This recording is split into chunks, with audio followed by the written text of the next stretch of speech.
बिहार विधानसभा चुनाव के बीच विकासशील इंसान पार्टी के सुप्रीमो मुकेश सहनी को महागठबंधन का डिप्टी सीएम फेस बनाए जाने पर सियासत गर्मा गई है।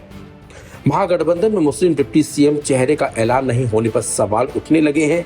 इसी बीच मुकेश सहनी ने भारतीय जनता पार्टी पर निशाना साधा है। उन्होंने भाजपा को अपने मुस्लिम नेताओं खासकर शहनवाज हुसैन की फिक्र करने की नसीहत दे दी है। जेडीयू ने एक पोस्ट करते हुए तंज कस दिया है। समाजवाद का तेजस्वी फॉर्मूला 2.7% मल्लाह को लड्डू, 18% मुस्लिम को कद्दू। मुसलमान क्या केवल डरा कर वोट देने के लिए राजद कांग्रेस के साथ है? वीआईपी प्रमुख ने शुक्रवार सुबह पटना एयरपोर्ट पर मीडिया से बातचीत में कहा, बीजेपी को उसकी फिक्र करने की जरूरत नहीं है।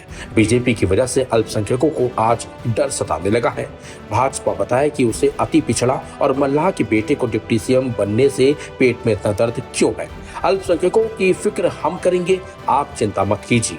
आप अपने नेता शहनवाज हुसैन के बारे में फिक्र कीजिए, देश के अल्पसंख्यकों की चिंता कीजिए। देखिए, बीजेपी को फिक्र करने की आवश्यकता नहीं।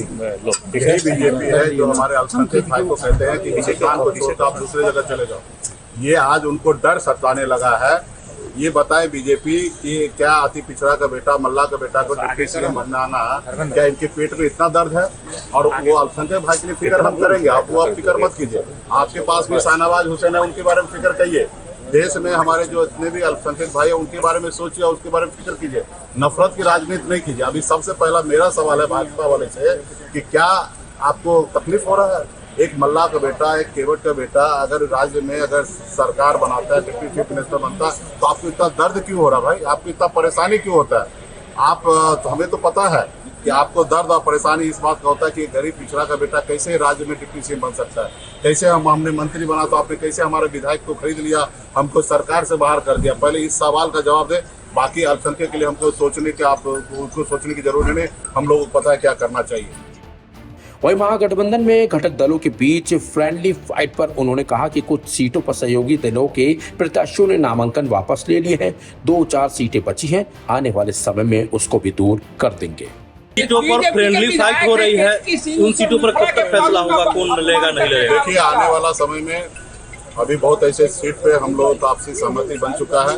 वहाँ पे बहुत सारे ऐसे सीट पर हमारे प्रत्याशी नाम को रिटर्न ले चुके हैं। जैसे मेरा ही प्रत्याशी जो है बाबूबरी से बिंदु गुलाब यादव जी, वो नाम वापस ले लिए और चैनपुर में वीआईपी पार्टी लड़ रहे हैं। वहाँ पे राष्ट्रीय जनता दल वो अपना नाम वापस करेंगे या समर्थन दे देंगे।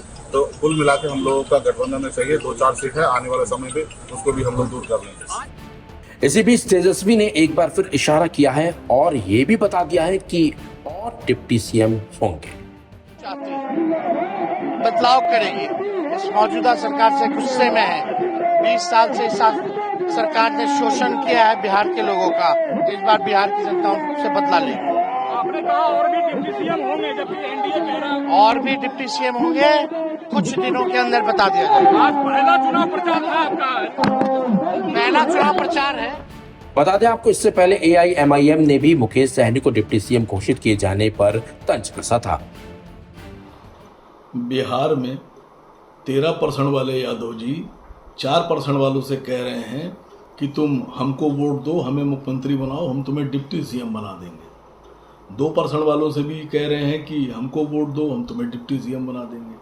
6% वालों से भी कह रहे हैं कि तुम हमें वोट दो, हम तुम्हें डिप्टी सीएम बना देंगे। और वही 13% वाले यादव जी 18% मुसलमानों से कह रहे हैं कि तुम हमको वोट दो, हम तुमको बीजेपी से बचा लेंगे। यादव जी, अब आप हमें ना बचाइए, दरअसल अब हम आपको बचाएंगे। और अगर आपको खुद बचना है और मुख्यमंत्री बनना है तो आपको 18% मुसलमानों को डिप्टी सीएम बनाना पड़ेगा। हम मुसलमानों को अकल आ गई है। हम समझ गए हैं कि भारतीय जनता पार्टी से लड़ाई लड़ने के लिए हमें ताकतवर बनना पड़ेगा, हमें ओहदे पर फायज होना पड़ेगा। और मुसलमानों ने ये बात तय कर ली है कि इस बार डिप्टी सीएम से नीचे कोई समझौता नहीं होगा। और डिप्टी सीएम बनने के लिए मुसलमानों ने ऑल इंडिया मजलिस-ए इत्तेहादुल मुस्लिमीन की तरफ रुख कर लिया है।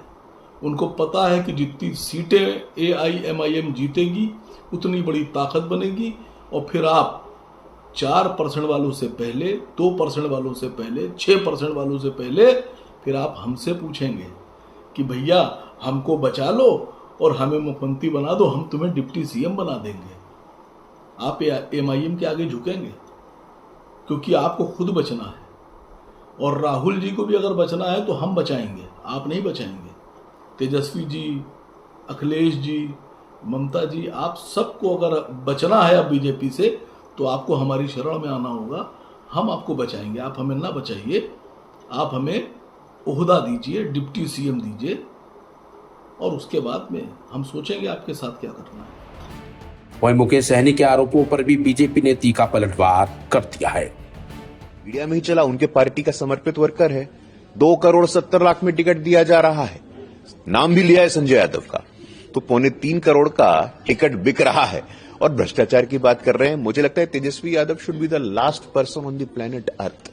अगर पृथ्वी समाप्त होने वाली होगी और तेजस्वी यादव आखिरी व्यक्ति बचे होंगे, तब भी वो भ्रष्टाचार की बात ना करें तो बेहतर होगा। और मुकेश सहनी कहा है कि अति पिछड़ा का बेटा अगर डिप्टी सीएम का उम्मीदवार बन गया तो बीजेपी को इसमें भी अब आपत्ति है। अरे मुकेश सहनी जी से प्रमाण पत्र चाहिए क्या हमको? उनको, आपको याद होगा पिछले बार एनडीए में थे, कितनी सीटें पे लड़े थे वो? 11 सीटों पे लड़े थे। अभी कितनी सीटों पे लड़ रहे हैं? और अति पिछड़ों का मैंने बताया आपको, प्रधानमंत्री जी भारत रत्न जननायक कर्पूरी ठाकुर, जननायक कर्पूरी ठाकुर जी के नाम पे, उनकी विरासत पे आप लोगों ने दावा खूब ठोका, लेकिन आप लोग सरकार में थे। चलिए आप यूपीए का ही आप गिन लीजिए, 2004 से लेकर के 2014 तक आपने अनुशंसा की कि जननायक कर्पूरी ठाकुर को भारत का सर्वोच्च सम्मान देना चाहिए, आपने नहीं किया। किसने किया? एक अति पिछड़े समाज के सामान्य परिवार से आने वाले नरेंद्र मोदी जी की सरकार ने यह सुनिश्चित किया कि अति पिछड़े समाज की अस्मिता, अति पिछड़े समाज के मान सम्मान, स्वाभिमान, ऐसे जननायक कर्पूरी ठाकुर जी को भारत रत्न से सम्मानित करना चाहिए। उनके पुत्र को केंद्र में वरिष्ठ मंत्री बनाना चाहिए। आप गए थे दशरथ मांझी जी के यहां, उनके पुत्र का क्या दुर्गति हुआ? कल बाइट दिया ना उन्होंने। हम गए थे दिल्ली, राहुल गांधी जी ने मिलने तक का समय नहीं दिया। मैं पुनः इस बात को स्थापित करना चाहता हूं कि राष्ट्रीय जनता दल हो, कांग्रेस हो, मुकेश सहनी जी हो या वाम दल हो, इनके गठबंधन में दलित, महादलित, पिछड़े, अति पिछड़े, गरीब, वंचित, शोषित, इनका कोई स्थान नहीं है, कोई सम्मान नहीं है, कोई भागीदारी नहीं है। निश्चिंत रहिए आप।